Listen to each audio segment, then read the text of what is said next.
ඌවේ මීදුමෙන් වැසුණු කඳු අතර පස්සර සුන්දර නගරයක් විය.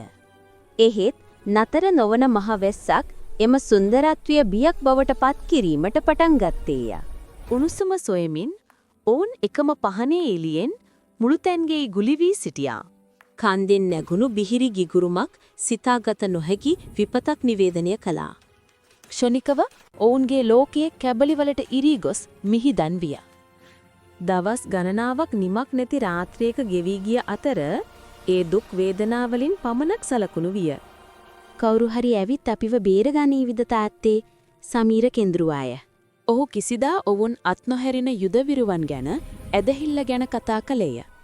බලාපොරොත්තුව හීන වෙද්දී ඔවුන්ට ඉහළින් පොළවේ නව ශබ්දයක් කම්පනය විය.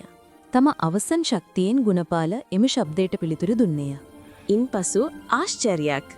රන්වන් ආලෝකයේ සිහින් නිරක් ඔවුන්ගේ අඳුර සිදුරු කළේය. ගාම්භීර හඬක් ඇසුණි. මෙන්න මෙතන මිනිස්සු ඉන්නවා. අම්මේ බය වෙන්න එපා. අපි ආවා. ඔයාලා ආරක්ෂිතයි. එකින් එක ඔවුන් ආලෝකයේ වෙතට ඇද ගන්නාලදී නවත උපන්නාක් මෙන් ආපසු හොරි බලන විට ගුණපාල ගන් සිටියේ ඔවුන්ගේ බලාපොරොත්තුවේ හුස්ම නිර්මාණය වූයේ නොසලෙන ධෛර්යයෙන් බවයි.